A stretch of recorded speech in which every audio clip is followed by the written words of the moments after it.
reading tonight. And if there's a little time, we'll spend a few minutes doing a preview of section 5. So we will be reading tonight about the self-accused. It's not a long, in terms of volume of paragraphs, it's not long that way.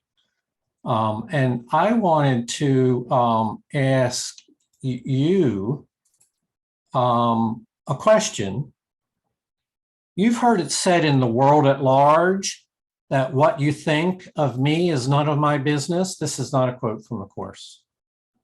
But my question to you is that idea in accord with the Holy Spirit's teachings or out of accord with the Holy Spirit's teachings?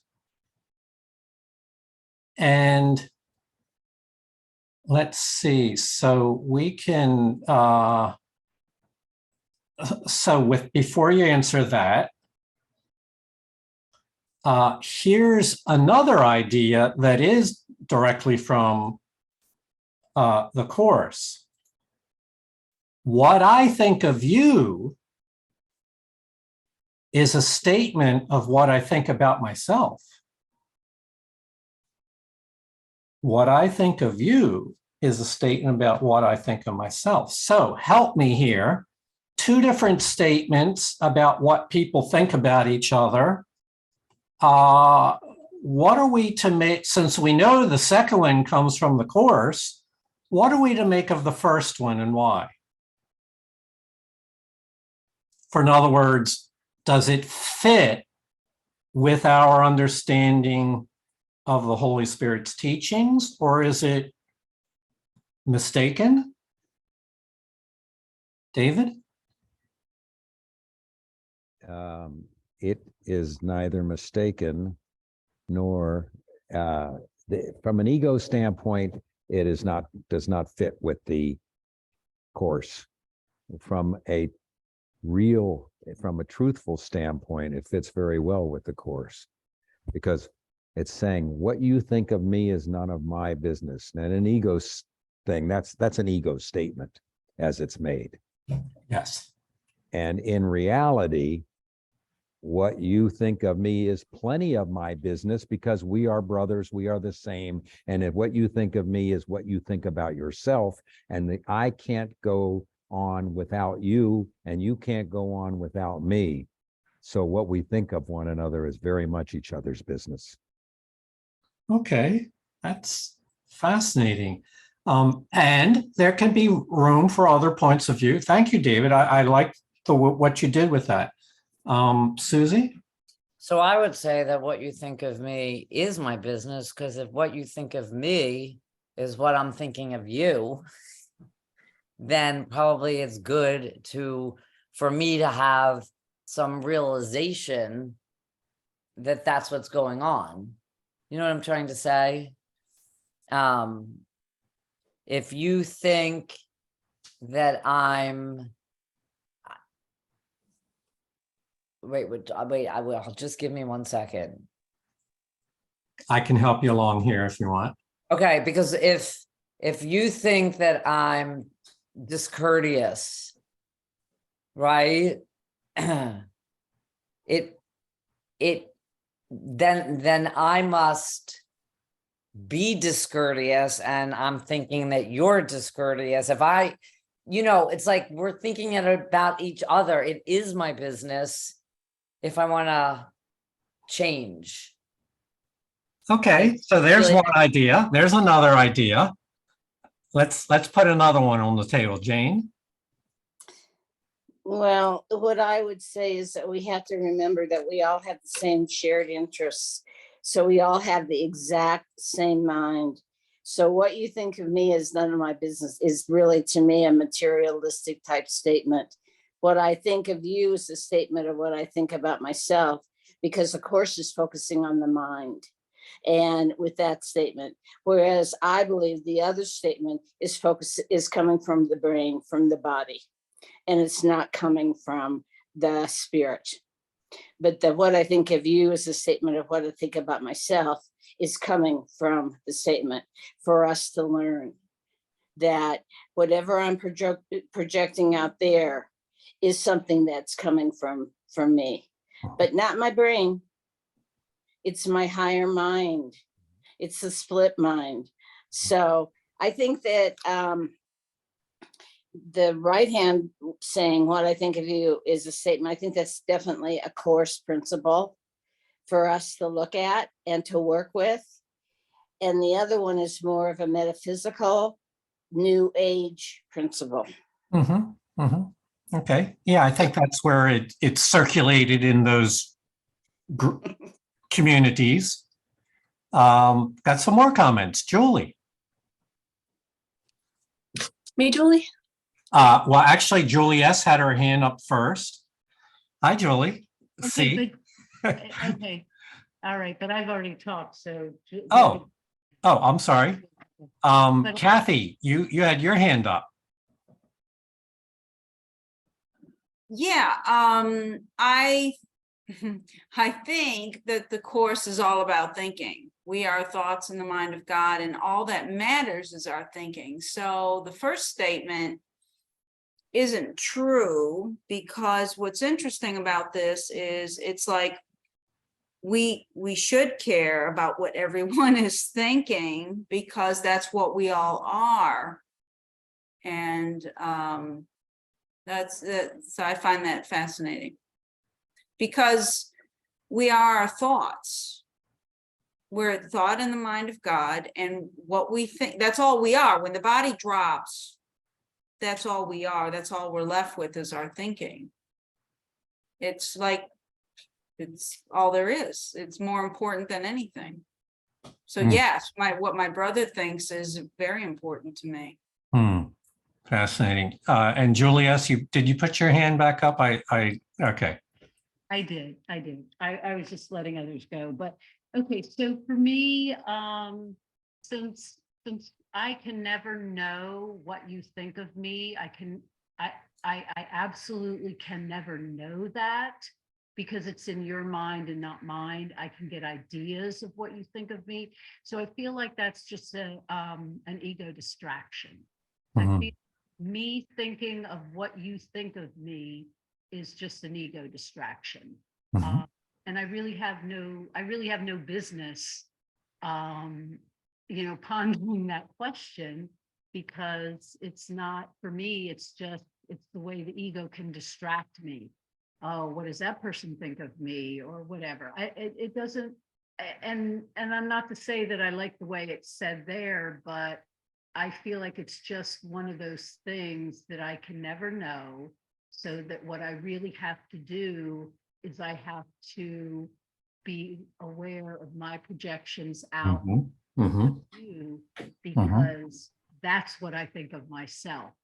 And so what you think of me is, to me, just a distraction from me not looking at what I'm really thinking about myself, which is what I'm projecting.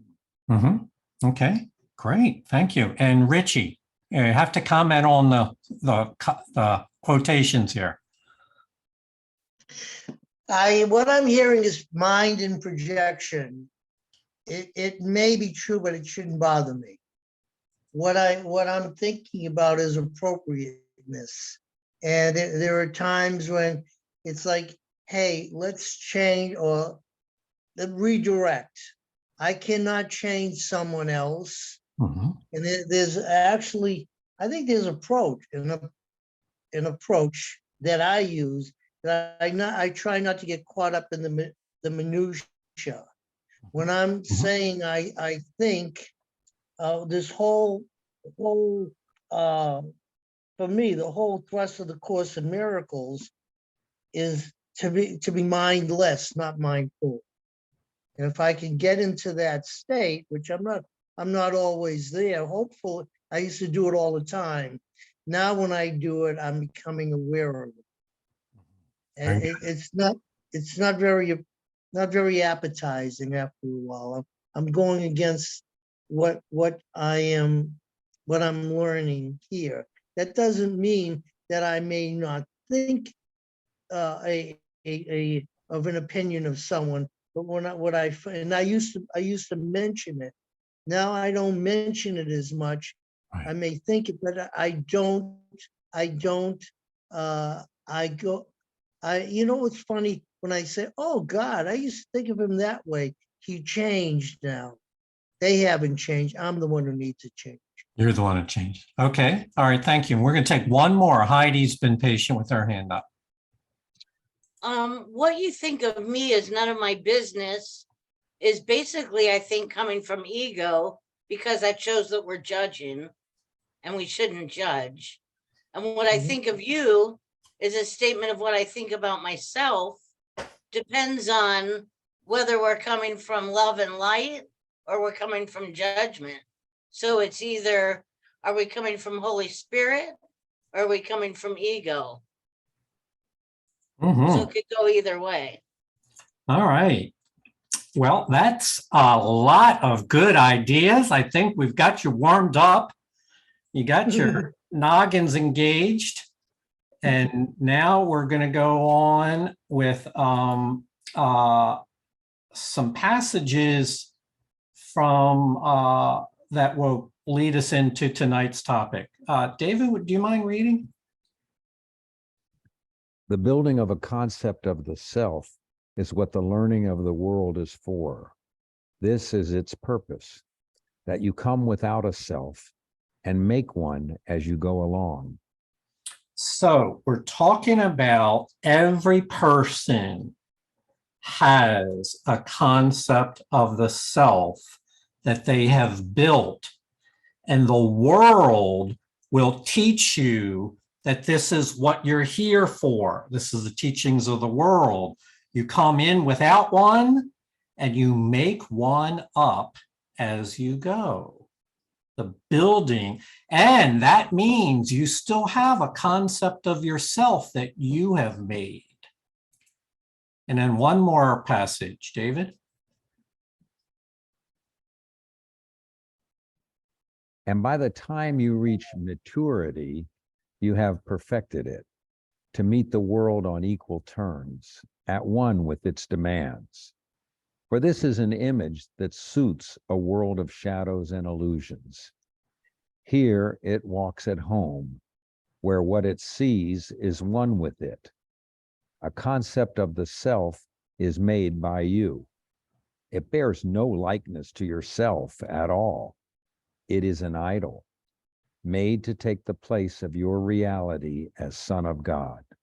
Mm-hmm. So a concept of the self is what the world teaches you are here for. You build one, and by the time you reach maturity, you perfect it, and so that you can meet the world on the world's terms, so that you can meet illusions and idols on their own terms. And that's what needs to be undone. And so and the way in which this concept of the self plays out in your thoughts and your feelings and in your relationships and your beliefs about life goes on and on and on. This is the central idea that must change, whether you are an idol that you have made of yourself or a son of God, is centermost to what you think about yourself and your thought system. So with that, we'll go into tonight's reading, The Self-Accused. Only the self-accused condemn. As you prepare to make a choice that will result in different outcomes, there is first one thing that must be overlearned. It must become a habit of response so typical of everything you do that it becomes your first response to all temptation and to every situation that occurs. Learn this and learn it well, for it is here delay of happiness is shortened by a span of time you cannot realize. You never hate your brother for his sins, but only for your own. whatever form his sins appear to take, it but obscures the fact that you believe it to be yours, and therefore meriting a just attack. Mhm. So tonight is going to look at how we attack ourselves. We accuse ourselves of wrongs that we are guilty for, and how that binds us to the thought system of the ego. In order to free ourselves from that, the author states that there is one thing that you must overlearn. That's an interesting idea, to overlearn something. Learn it and then learn it more so that it's overlearned, so that it becomes a habit of response that is almost, I'll add, unconscious, because it's so typical of everything that you do. It becomes your first response to all temptation, your default mode. So you don't have to think about it anymore. You've overlearned it. I could tell my story about a guitar player here. Learn this habit and learn it well. Otherwise, happiness will be delayed. And the thought is that it's not your brother that you're finding the fault with. You're finding the fault with yourself. So when you judge another as having a defective character, then what you're really doing is identifying something in yourself that you don't like. You're accusing yourself. Doesn't matter what form it is, but when you practice looking in the mirror, your brothers are your mirrors of yourself. And when you see it in them, you see it in yourself. In therapy, they teach the shorthand version of this is, you spot it, you got it. Very easy to remember. You spot it in somebody else, it means that this is an aspect of yourself that you are accusing yourself of. Couple comments now, Heather. I love how it uses this word overlearned in the positive sense, because the lessons before, remember, it was teaching us how we'd overlearn from the ego. Yes. And this is an example to me of how the Holy Spirit says she'll repurpose some of our behaviors Yes. for the positive instead of using it for the negative. And so she could teach us to overlearn how to use this instead of for us instead of against us. Yes. Yeah. Yeah. So you don't have to work so hard to try to remember things. David? Yeah, I looked at this in the same sense, this term overlearned. What I gathered from what you were saying was over meant a magnitude. And what it read to me was a complete reversal, like overturned, overlearned, learning over, a different way of thinking, not more magnified, but a different form of thinking, so that it becomes a habit of response. And because my normal thinking is to accuse and condemn. Yes. So I had to overlearn it, Okay. that it must be overlearned. And the comment that here delay of happiness is shortened by a span of time you cannot realize, that really spoke to me. Because Susie and I have had a lot of discussions about happiness and judgment and condemnation and you know, all these kinds of things. And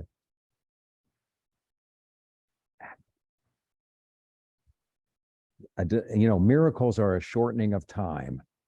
So when a delay of happiness is shortened by a span of time you cannot realize, that's a miracle. Yes. The happiness coming to one. And Yes. it's so true that I am not happy anytime I condemn any of my brothers, anybody else. Because, you never hate your brother for his sins, but only for your own. And so every time I'm looking outward and saying, oh, that blah, blah, blah, blah, blah, blah, blah, I can't be happy because I'm hating myself in that. So this paragraph spoke to me in a lot of ways. Yeah. Yeah, it says, thank you, David and Heather. It says in other places, these people become our teachers because we see something in them. We start barking the way David was just imitating. But they're really pointing at, helping us, teaching us to see in ourselves what we have not yet resolved on our own. Okay, so we're talking about the self-accused. Lesson 1 is to overlearn the realization that these are all comments about yourself that you're spotting in another person. When what you think of them is a statement about what you think of yourself. Let's go on. Why should his sins be sins if you did not believe they could not be forgiven in you? Why are they real in him if you did not believe that they are your reality? And why do you attack them everywhere except you hate yourself? Are you a sin? You answer yes whenever you attack. For by attack do you assert that you are guilty and must give as you deserve. And what can you deserve but what you are?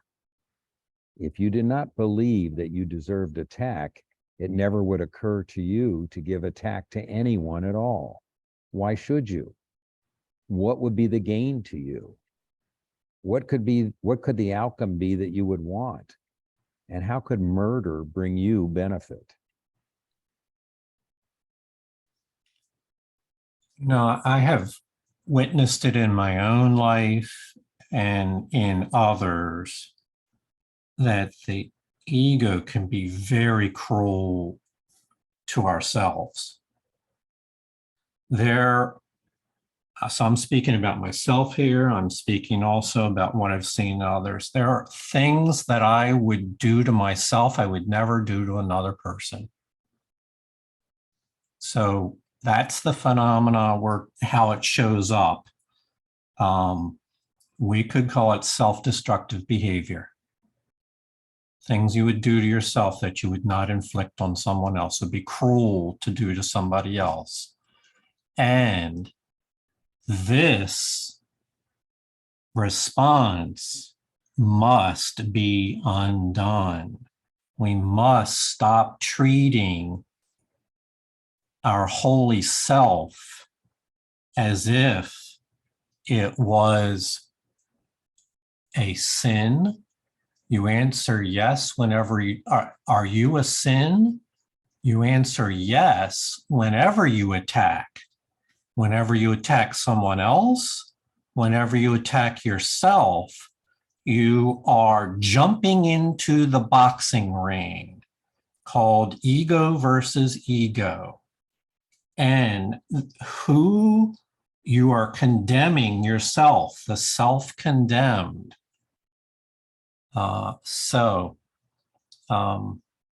Yes, we need to be aware. We need to overlearn this lesson that it's a reflection of ourselves. Susie? So a comment that you just said struck me in a different way. You said, what I do to myself or what I inflict on myself, I could never inflict on others. But I don't think that's true, Jonica, because of my ego. It works both ways. Right, okay, I was Susie, gonna say, because yeah, it's not a universal law. Well, I was just gonna add that, like, if my ego is really hijacking me, right? And I'm reacting from a place from my ego to somebody else, my children, whoever, a Mhm. friend, David, whoever, I'm inflicting some big pain. So I just wanted to add that, you know, that the ego is just so freaking nasty and that's what it's capable of, inflicting enormous pain. Yeah. Yeah. So here's an example of what I was thinking. I'm not saying it applies in all cases. There are, the reason I bring this up is because I've encountered the idea today. Suicides are up in the United States very high since COVID. There are people killing themselves voluntarily, taking themselves out.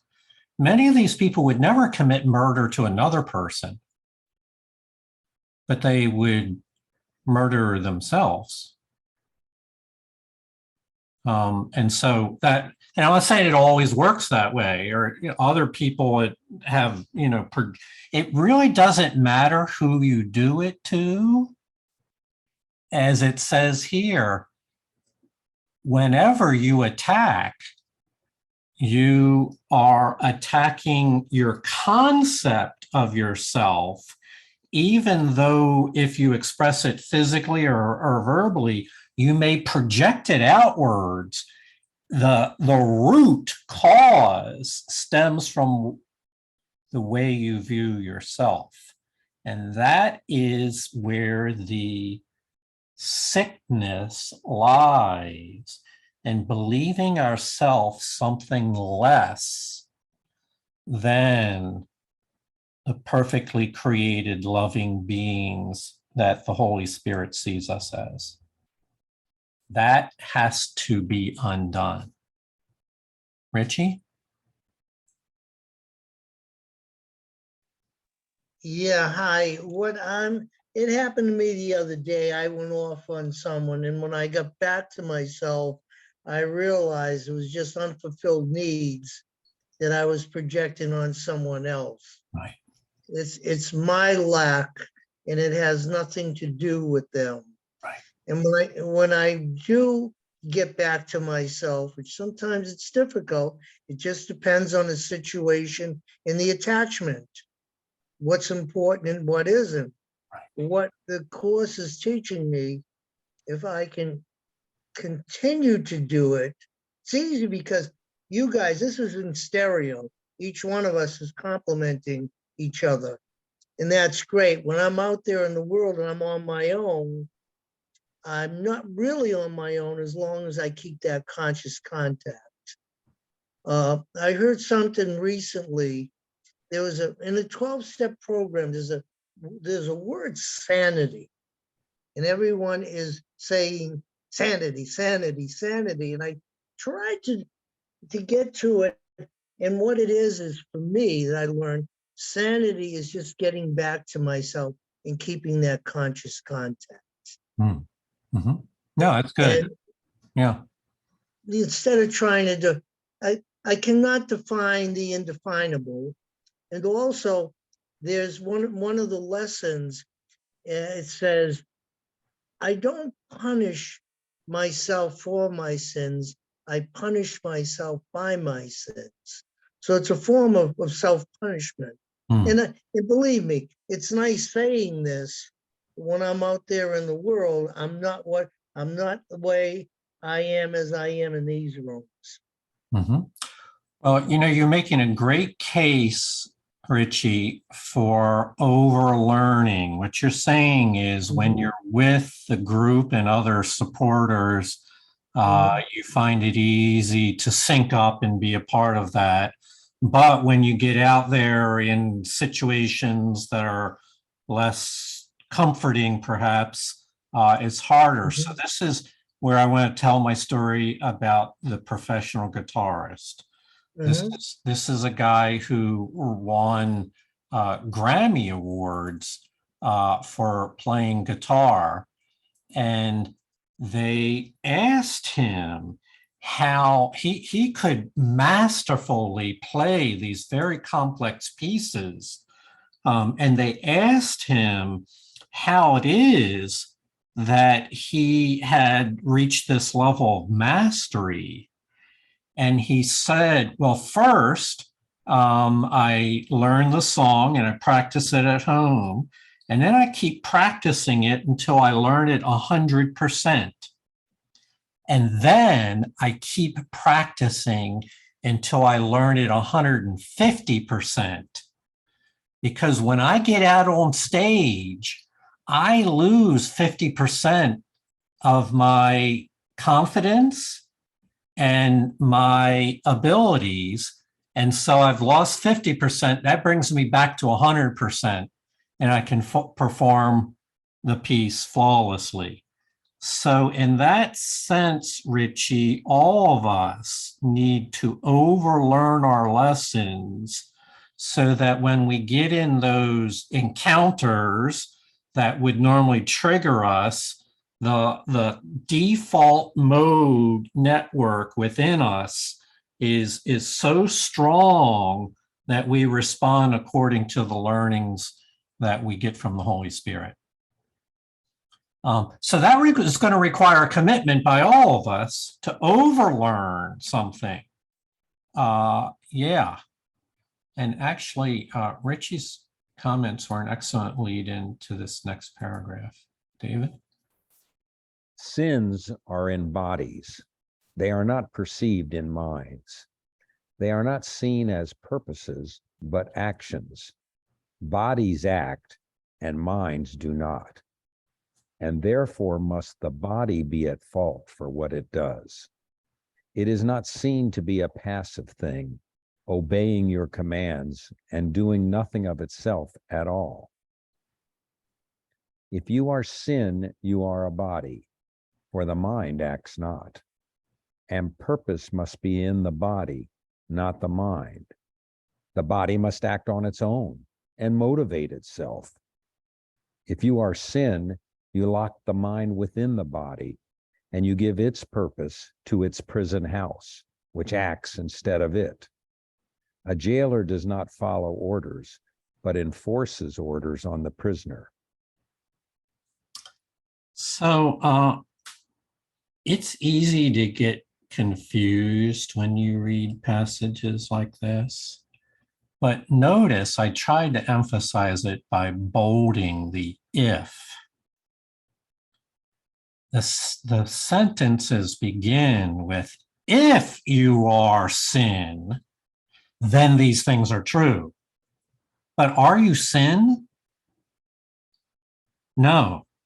Therefore, the things that follow are not true. It only appears to be true if you are sin.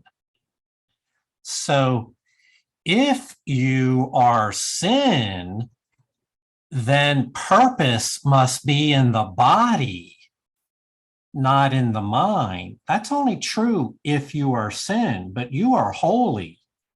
And purpose is in the mind, not in the body. If you are sin, the body acts on its own. It acts without the mind if you are sin. But we know you're not sin. Therefore, the body does not act on its own, and the body does not motivate itself. So I hope that's clear. Same thing goes with the next paragraph. If you are sin, you lock your mind within a body and give its purpose to a prison house, which acts instead of it. If you were sin, that would be true, but you are not sin. So what's being expressed is a perspective that the ego would take. The ego says, well, you are sin, and therefore these things are true. And what was it? Julie, I believe, Julie S. said during our initial question and answer warm up today, that it was level confusion that was involved in the statements there. I believe that was correct. This is level confusion, to believe that the body is the center of your identity, and therefore whatever the body does is a reflection of you. So it's very upside down. And the reason why it's written like this is so that you start to recognize how upside down the ego's thinking is. Until you can see it externally like this, you would never realize how much your internal ego thoughts are upside down. But if you can recognize it here, after we've reviewed this, then it makes it more easy to accept that your ego thoughts that cross your own mind are also very upside down. Let's go on. David? Yet is the body prisoner and not the mind. The body thinks no thoughts. It has no power to learn, to pardon, nor enslave. It gives no orders that the mind needs serve, nor sets conditions that it must obey. It holds in prison but the willing mind that would abide in it. It sickens at the bidding of the mind that would become its prisoner, and it grows old and dies because that mind is sick within itself. Learning is all that causes change. And so the body, where no learning can occur, could never change unless the mind preferred the body change in its appearances to suit the purpose given by the mind. For mind can learn, and there is all change made.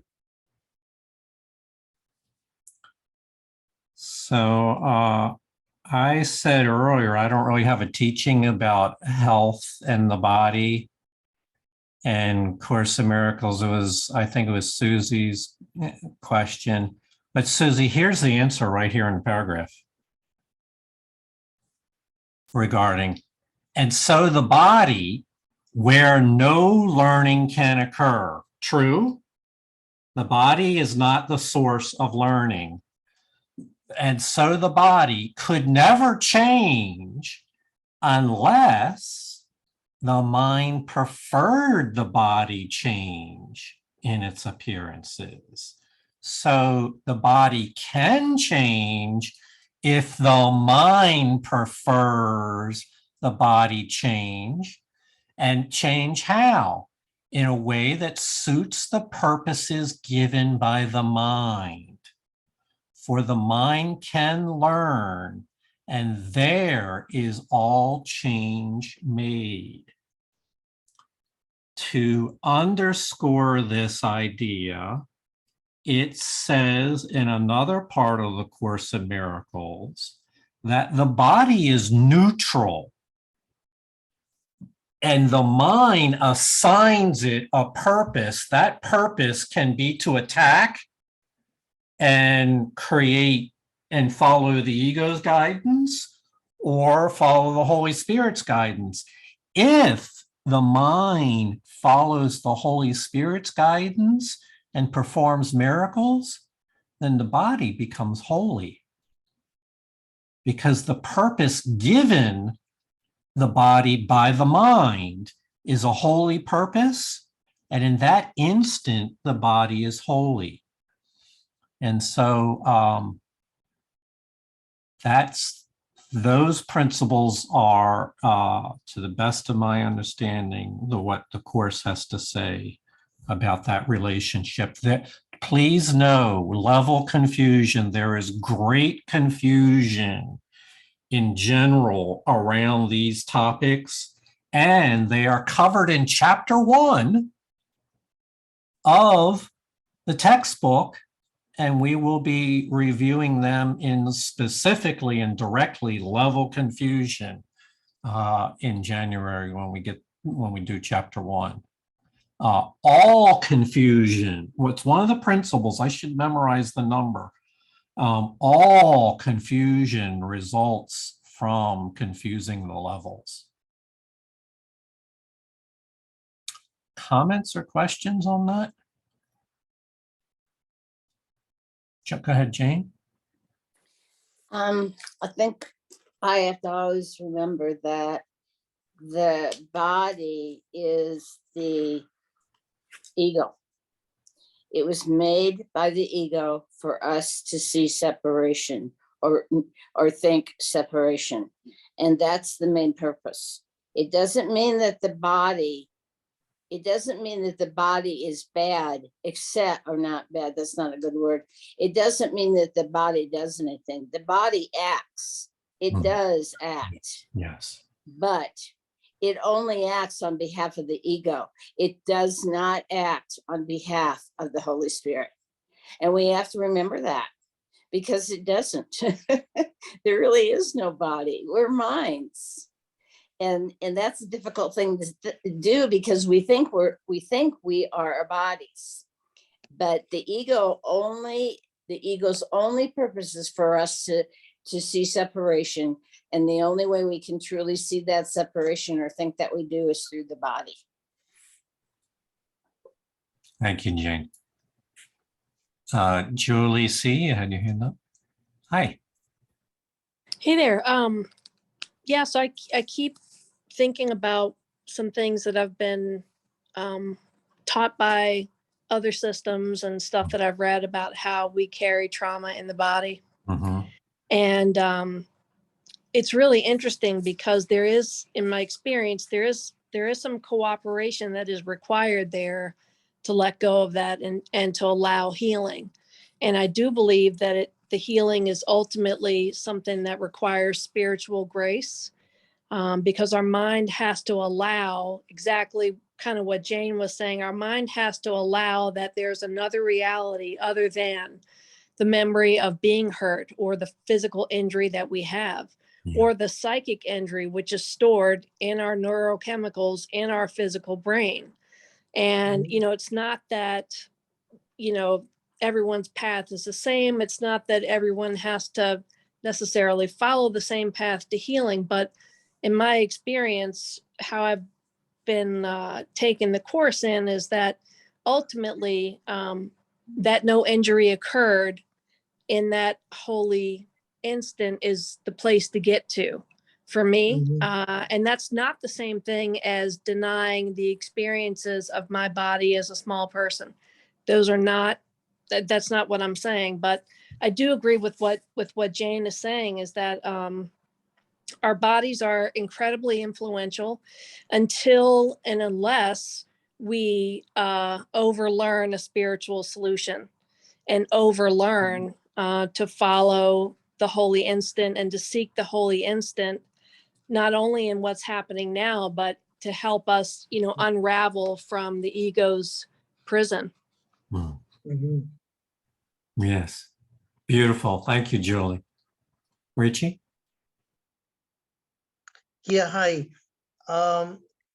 What I'm hearing is a form, for me, a self-amelioration. And it seems to the solution is, and I heard it, I don't want to crosstalk, the holy instant. It just happens. And when that happens, the narrative changes. Yes. My frame of reference, the emotional paradigm just seems to evaporate. It just goes. So I can see many times I'm reacting from old behavior, things that I held inside of me. And again, I'm going to mention a lesson, but that's okay if you guys don't get tired of hearing me. You guys, in the lesson, it talks about the memory hold the message it receives. So I keep certain messages only to keep my ego like happy and like, hey man, there's a certain thrill repeating certain behaviors, even though they're not even though they may not be productive, whether it takes me back to my childhood or a dependency on my mom or an old friend. There is a connection there, but the holy instant for me, when it shows up, it's like it just erases that tape. And what I'm hearing is, and we used to say a long time ago, it's like erase that tape back in the day. Right. And by doing this, and real quick, back in the day when the hallucinogenics were around and someone had a bad trip, we would sit trip them to make sure they were going to be okay and let them know. And basically, what you guys are doing for me, when I tune into you guys on on the work, you're sit tripping me from my old stuff. All right. That- All I right. hate Thank to you, say brother. it, Thank you for taking us back there. yeah. I don't want David yelling at me. All right. Well, we'll have to mute his microphone here. Susie had a comment. Yeah, I just wanted to speak to what Julie C was saying, how, illusion, like for me, illusions have the same, it says it in the course, they have the same effect on me as whatever I believe to be true, Yes. what I believe to be true. Yes. So I know that some of my past traumas, Eckhart Tolle calls it the pain body, right? Like, Right. it lived within me, and I didn't know before this course what it was, how to deal with it, what to do about it. I thought that's what I was, and so severely affected by it because I was in this world. But now I know how to heal it. I don't necessarily have to understand everything about it like I thought I did. I have to recognize it though, and I think it says that in the course, all the hidden secrets and all the shadowy figures and all of that. I have to recognize it and then ask the Holy Spirit for help and realize that only the love was real. And so much of my trauma is what I made around it all. You know what I mean? Yeah. So thank God for this course because it's helped me heal the things that I never thought I would ever be able to heal. That's it. Thank you. So I want to reaffirm one more time what we read in this paragraph. Pay close attention to the order of things. So we're talking about the body and the mind, and there's a relationship there. And it says, referring to the body, it grows old and dies because the mind is sick within itself. Now, what does the path to healing look like? Well, learning is all that can cause change. It must be learned. And the body, which is not the basis for learning, could never change unless the mind preferred the body change in its appearances to suit the purpose given by the mind. And here, Susie, I don't want to crosstalk either, but here's where a lot of people have formed a self-concept about their being sick and needy and one down for so long that their mind is attached to a sense of their being an impaired person. And until the mind changes, the body cannot change. No learning can occur in the body unless the mind prefers the body change in its appearance. And so the course teaches the sequence that the mind first must wish to heal. And then it brings the body along with it because of its purpose is for a life of healing. David? The mind that thinks it is a sin has but one purpose, that the body be the source of sin, to keep it in the prison house it chose and guards and holds itself at bay, a sleeping prisoner to the snarling dogs of hate and evil, sickness and attack, of pain and age, of grief and suffering. Here are the thoughts of sacrifice preserved, for here guilt rules and orders that the world be like itself, a place where nothing can find mercy, nor survive the ravages of fear except in murder and in death.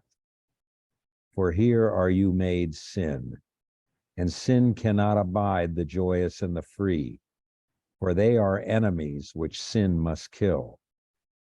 In death is sin preserved, and those who think that they are sin must die for what they think they are. I realized we could have done this sooner, but let's make sure we do it now. The mind that thinks it is a sin, translate that for me in Holy Spirit language. The mind that thinks it is a sin, what are we saying? Remember what the word sin is taught to mean in the Course of Miracles? Separation. More specifically, yes, it implies separation, but more specifically, go ahead, Jane. Sickness. Sickness. Sin is the belief in a lack of love, which is separation, which is sickness. But it's simply the belief that love is missing here. And so the mind that thinks it is a sin, my goodness, I think I've had that idea several times this month, thinking that I was lacking love, thinking that I was separate. So we're not talking about them or someone else. We're talking about every time you reflect on yourself, we're talking about a self-concept and damaged self-concept. Every time you reflect on yourself and you feel a sense of emptiness or meaninglessness or sickness or separation, the mind that thinks it is a sin, that's what we're talking about. And then everything else follows from that fundamental mistake of, and it doesn't matter the details of what follows from the fundamental error of believing that you are lacking in love. The Course is very clear that there are many, many forms in which the sickness and separation will express themselves. What our concern is with healing is to get to the cause, the root cause, and that is the belief that the mind is separated, sick, and lacking love. Fix that, and all the effects that came out of the mind that thinks it is a sin immediately go away, because the mind now has a new sense of purpose. And it has not to do with separation. It has to do with healing and uniting and joining. And so in this sense, the Course is very simple. Get to the root cause of the mistake, of the error, fix that, and the rest will take care of itself.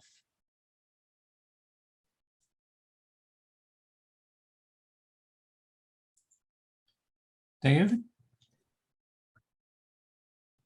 Let us be glad that you will see what you believe, and that it has been given you to change what you believe.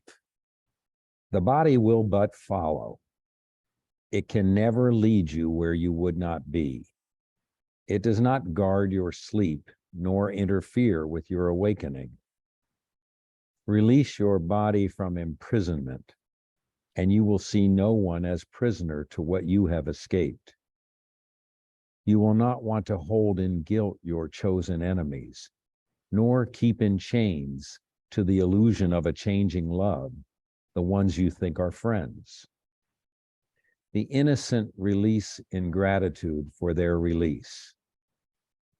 the innocent release in gratitude for their release. There you go. And what they see upholds their freedom from imprisonment and death. Open your mind to change, and there will be no ancient penalty extracted from your brother or yourself. For God has said there is no sacrifice that can be asked. There is no sacrifice that can be made. Mhm.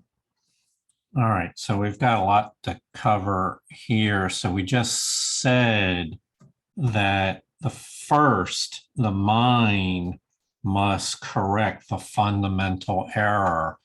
Then let us be glad that you will see after the mind has corrected the error about sickness, separation, and lack of love, then you will be glad you see what you believe, and it will be given you to change what you believe about everything. It's a change in the fundamental belief system. And what will happen? The body will follow. The body will then be adequate to serve the purpose that the Holy Spirit and your mind have agreed you are here for.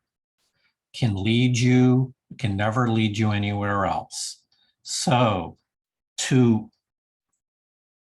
the implication here is that our bodies are in prison to sickness because our minds are deeply mistaken about ourself, are self-accused.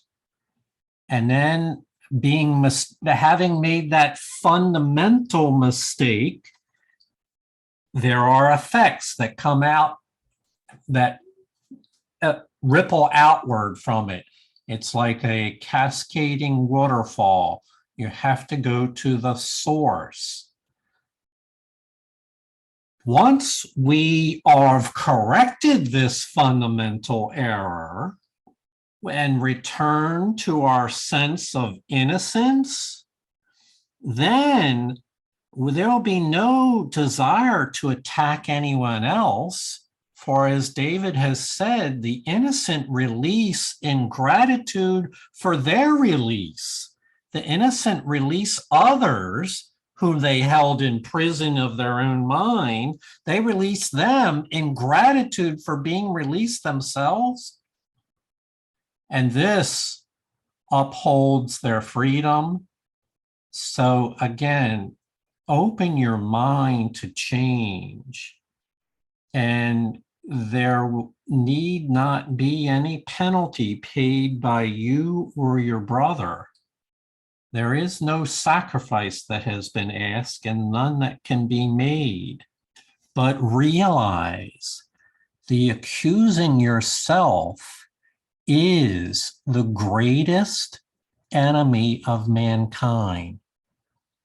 Self-accusation, self-condemnation, self-torture, all because of a deep confusion of who and what we are. Okay, so a couple hands. Let's take one from Julie C.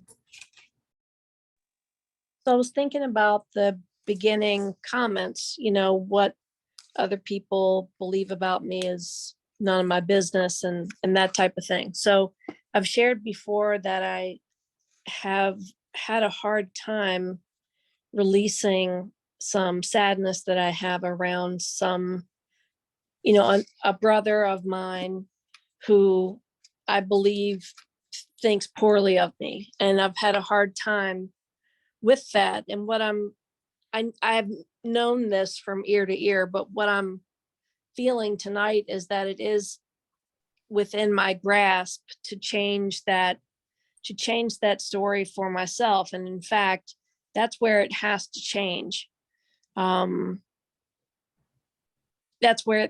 the only place that it actually can change.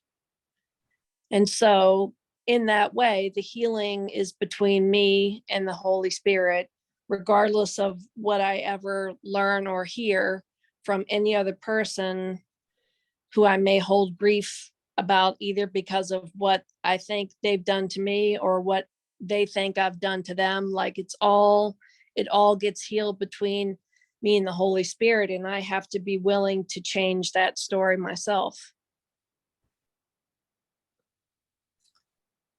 Julie, I think you just shared a miracle with us. Well, I hope so. I'm not there yet. I'm going to keep trying, but that's a place where I'm stuck. You know, I may not be stuck 5 minutes from now, but yeah. Well, I'm witnessing a miracle about to happen. I don't know how many minutes will go by, but I'm a witness here to a miracle is waiting for you. Thank you for sharing that, Susie. Well, it's already a miracle because because Julie, you had like an aha moment. It's already a miracle in my mind anyway. I just wanted to say that, but I really wanted to say the first paragraph of this reading is really so much of the course. It has to be overlearned, right? And to become a habit. Yes. So I turn the right way. I mean, this is said just a different way, you know. The course says the same thing over and over again. It has to become a habit and typical response for me to respond in my right mind with the Holy Spirit. And I love that it must be overlearned. I think that the first paragraph here sums up so much of what the course is trying to teach us. Yeah, it does. It does. Then we become consistent miracle workers. Consistent miracle workers. That's one of my favorite terms there. All right. Well, everybody wants to share on that one. Let's take them in the order I saw them. Jane? What Julie said so beautifully is forgiveness. That is what is forgiveness, because you're taking an unreal situation to the Holy Spirit, and that's forgiveness. Because the forgiveness, you will look with the air that, or the ego that we seem to be working with or dealing with, without the ego. And that is true forgiveness, because the Holy Spirit is the one that does the ultimate forgiveness. So that's just beautiful. I had the same situation with a sibling too. And it took me quite a while to really realize that I had to do looking within my own mind, that I couldn't just, take for fact that what he or she said was true, because that was just condemning myself. And the Holy Spirit would never condemn me, no matter who it comes through or who it seemingly comes through. And the only way I could really look at it is that if it's true that my sibling really thinks those thoughts about me, I have to understand that it is not a reality. And the only way I'm going to understand that is be willing to turn it over to the Holy Spirit to see it correctly. Thank you. Thank you. Heather, you had your hand up. Hey there. Yeah. I love the whole theme of this. And again, what everybody was saying, it was just resonates so much. And what Susie just said about practicing until miracles become consistent. And then it just hit me. I was like, oh my God, that's how miracles become natural. It's like the guitar player. He did it over and over and over and over so much it just became natural. And that's what they mean by miracles become natural. We get good at it. We get consistent at it. We don't even think about it. We just do it. And so that's just gives me so much hope that it's a skill and that can be learned, and that we just watch it happen tonight. So it's just so beautiful to know that this is within our reach. Mm-hmm. It is. It is. Beautiful. Richie? Yeah, hey, what I'm hearing is integration. The mental, the physical, and the emotional. And it's to put a label on this may it won't diminish it, but I believe the approach to the work with what we're doing tonight is more holistic. And if it is holistic, then there is no time or space. It just happens. Hmm. It, Right. there's no judgment. Even, I wish it can't be expressed. It can't be explained. But Yes. it's beyond time and space. Beyond time and space. Yes, that's beautiful, Richie. And that's what I was trying to say, Julie. See, is miracles beyond time and space? I just witnessed one. Now, it may not have all its ripple effects appreciated by everyone yet, but it's already in motion. That's great. Thank you, Richie. I have one more thing to share from the next section. So if you still have your book open, maybe you could turn to, oh, I'm sorry, it's section 5. We're skipping 4, moving to 5 then. And so we're just going to read 2 paragraphs. Did I already tell you this is like the section that made the most meaning and impact to me and my understanding of Course in Miracles? So we're going to cover this section in detail on next weekend, but a little preview of it here. David? The learning of the world is built upon a concept of the self adjusted to the world's reality. It fits it well. For this, an image is that suits a world of shadows and illusions. Here it walks at home, where what it sees is one with it. The building of a concept of the self is what the learning of the world is for. This is its purpose, that you come without a self and make one as you go along. And by the time you reach maturity, you have perfected it, to meet the world on equal terms, at one with its demands. Every individual has a concept of themselves. You were working really hard on it as an adolescent, trying to figure out, who am I? Where do I fit? How do I present myself to others? How do I present myself to myself? And ultimately, all of us learned some idea of self, and we learned it here in this world. So it's a product of this world. It's not a product of who you are, your being before you were born into this world. It's the self-concept that we're talking about. Ego self-concept is a product of this world. And by the time you're mature, man, that self-concept has been perfected. You have, Susie, I'm using overlearned in the ego sense. You have overlearned your concept of the self here. And now we're being asked to unlearn, to forget that concept of the self. But there's more. Well, David?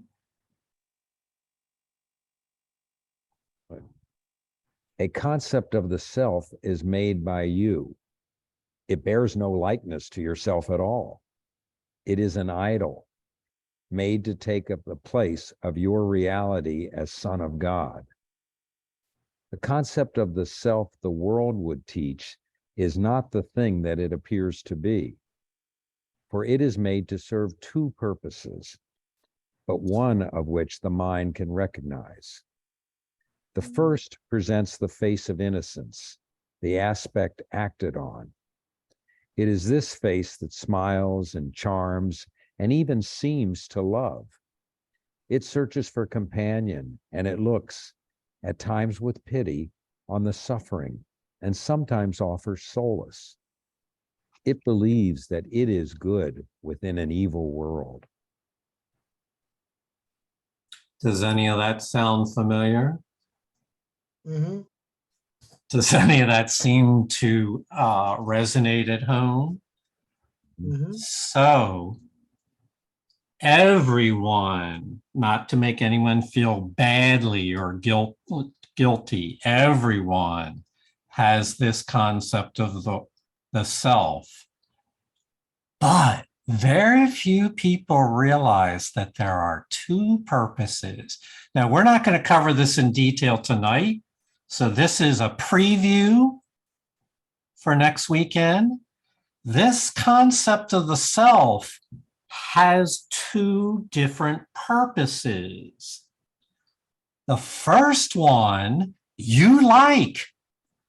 The first one is a concept of the self that you're okay with. It even seems, smiles, and is charming and seems to love. It's a concept that you're a good person. And it searches for companions and sometimes see those that are suffering and offers them help. It's a concept of you that sees yourself as good within an evil world. Now, we're not saying this is a sin. We're saying this is an idea, a concept in your mind that was formulated unconsciously, but nevertheless, everybody has one. And most people prefer to identify with the good within themselves. But can you imagine that there are people that would identify with the evil instead? That there are people in this world who have identified not with the good, but with the evil? And that's the part of yourself that is not allowed, the part that would be seen as wrong and evil and sinful and dark and guilty. That part isn't allowed to rise up into your consciousness. And so what happens to it? It's kept buried and hidden away in the depths of your subconscious mind, unrecognized, unacknowledged, but there nevertheless.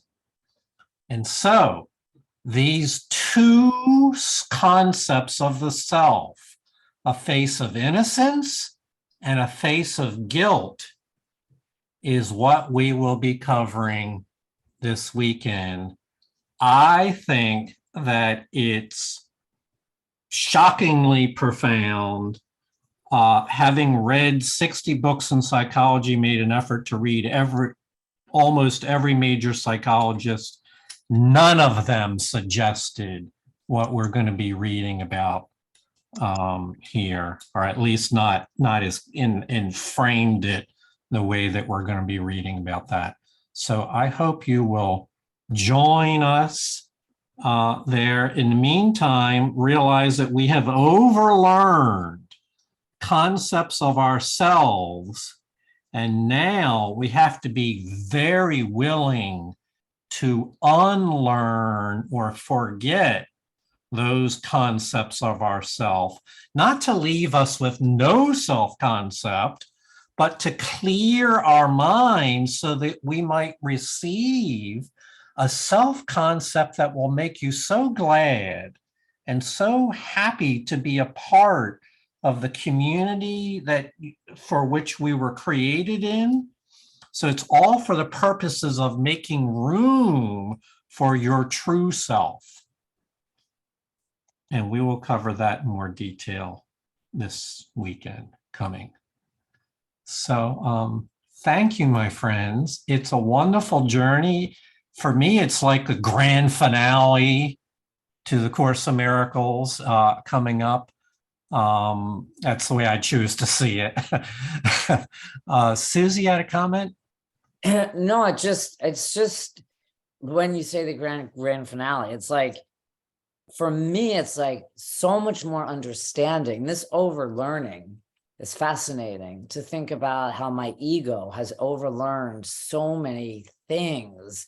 And for me, like Heather said, it's such a hopeful feeling to knowing that I don't have to be I don't have to listen to the overlearning of my ego at all. That's what killed me. That's what brought me so much pain and suffering. And so from me, this is just like, it's just going deeper and deeper. And I'm getting to understand the workings of the ego, you know, and it's fascinating. And it's, you know, it's like I said the other day, go the hell away, get away from me, you know, but it's bringing me to this point. I wasn't at this point in the beginning, and it's amazing. And you gave us a little teaser, John. Like, I want to stay on. I don't want to wait till Saturday.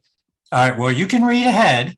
I know. Matter of fact, I actually, I very seldom give assignments, but it would serve everyone well to read this section ahead. It's not the easiest section to grasp right away, but at least you familiarize yourself with aspects of it that come through clear to you, and then you'll be able to share that in class, and we'll go over and fill in the spaces for the other one.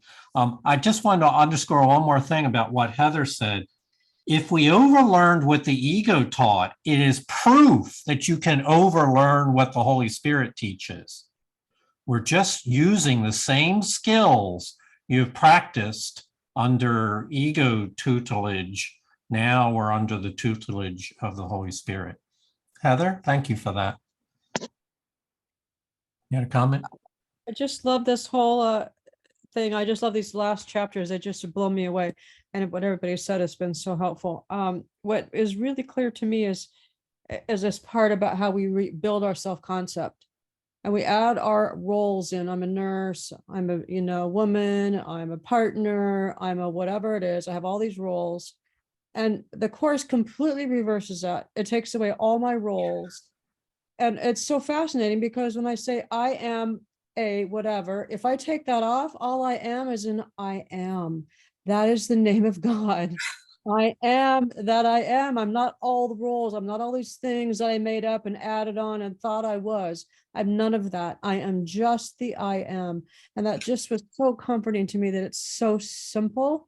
I'm like, oh my God, how come it took me this long to get it?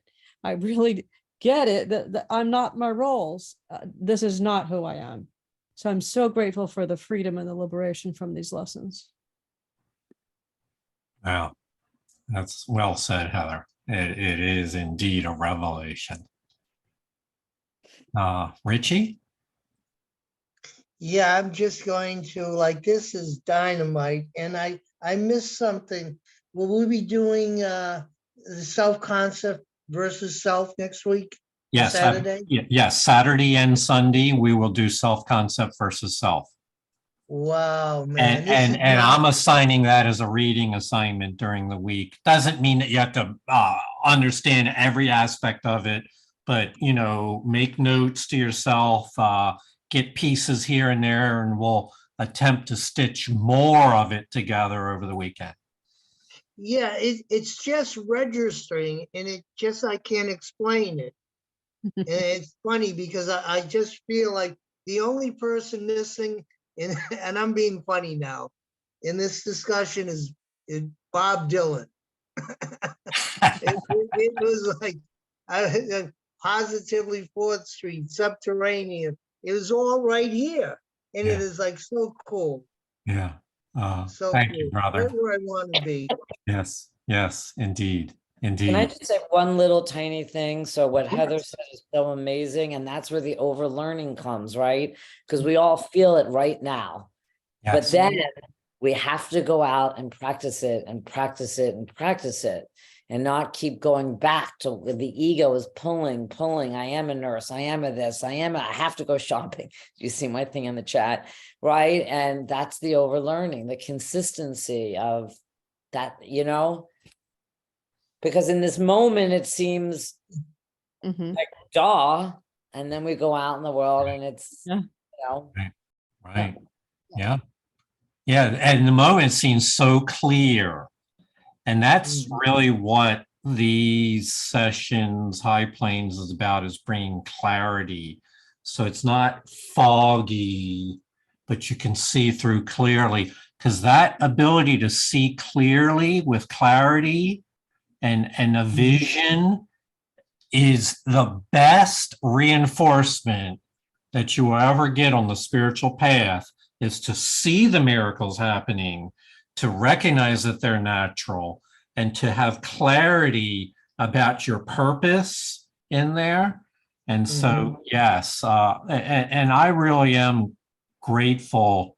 This was Thanksgiving last week. I really am grateful that we have these group of people gathered here for these meetings to go at this time in the world, to go through this experience that we have together. It's really profound and it's God's work. So thank you all. Happy Thanksgiving. Thanks, Jonica. I would just like to put a plug in for the reading. You said to read ahead during this week as an assignment. Do you ever have a novel, you're reading a novel and you're saying, and it's so good, you can't Yeah. put it down, that you have to keep going? So I was reading these what we were read last week and tonight, or what is it, over the weekend and tonight. And it was so exciting to me that I kept reading, and I read the next chapter that you just assigned, and I read the next one. And I said, you know, I better stop or I'm going to be finished with all of chapter 31. And I got to tell you, it was so exciting. It was like a novel. So we're in for some good stuff. Yes, we are. We are. And I think this is intentional. Several people have commented tonight and on other recent things how like there's a new summit we're reaching here in these readings. Doesn't that make perfect sense after 31 chapters, the end of that it would reach some kind of summit? And that's not to say that we will all get every aspect of it perfectly understood. That's not really the point, but it is to open our minds to new vistas that we weren't able to see before. Heather? It's the crescendo, Yes. the building of the song, the ancient song. It's a crescendo, the long forgotten song. Yeah. Wow. I'm really feeling thrilled about all of this. So thank you all. We'll pick it up. You want to be sure to be here this weekend. We'll see you again soon. Big hugs. Thank Many you. thanks. Bye, Good night. everybody. Thanks, Love everybody. you all. Bye, Ciao. everyone. Everybody, thank you, David.